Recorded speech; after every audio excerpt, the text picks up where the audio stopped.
Holes. Dave Crumey gave me the idea for this video, and you've heard me talk before about putting some kind of a backer board or something under your spotter to give your target a little backing. I'm going to go over that a little bit more detail and help you understand why you need to do that. Now, here's one I used in another video, and you can see you're starting to get a pretty good sized hole back there. If you were to put a target under that, there's no support behind that target anymore, and you'll start getting a kind of a ragged hole in your X target.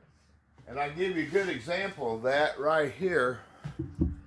Now, these are Relay 1 and Relay 9 from this year's York shoot.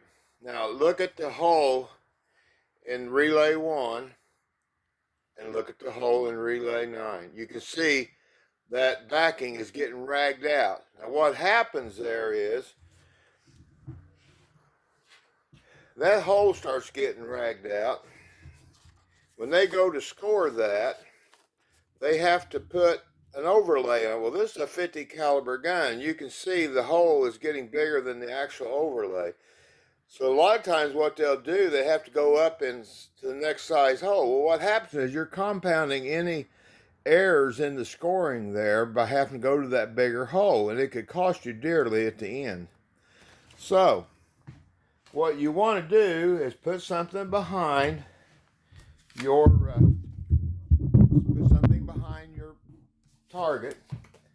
Like I say, I just cut a piece of cereal box or something like that and put that in there, and that way you got some support for that shot. Now, if you ever go over to Xenia, Ohio, to Blue Jacket, they post all their targets. When they hand you your targets, they're already posted on a piece of Luan floor underlayment. You will get a very, very good score over there, because what they do is they've got plugs machined that fit different caliber holes in those boards, and they push those plugs in there, then they measure it to the center, and they get extremely good measures there. You can see that using, at most shoots you're going to run into are these overlays, and there's a little wiggle room on those. But, you know, that's the best they can do, because you're doing tons of targets and you don't have time to be putting plugs in them and doing things like that. In the old days, if you went to some of the older shoots, they used to have you provide a half of a ball, and you shot on a wooden shingle, and you would put the half ball in the hole that you created, and they would measure it. Down in Valonia, we done that up until the last several years ago, and you had to have your own half ball. I think by the time they quit doing that, they had a set of half balls of their own. But if you provide your own half ball, you knew it fit the hole in your board, so that's how they done it. So today we kind of have to use what we got, and that means that we're going to be using these plastic overlays.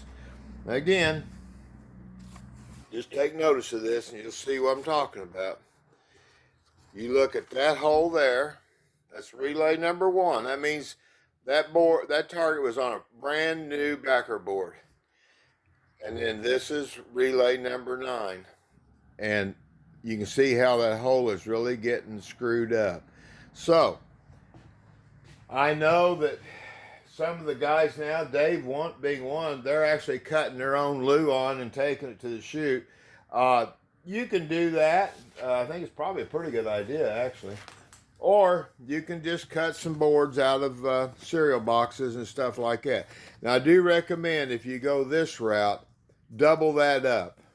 The thicker this is, the better off you're going to be.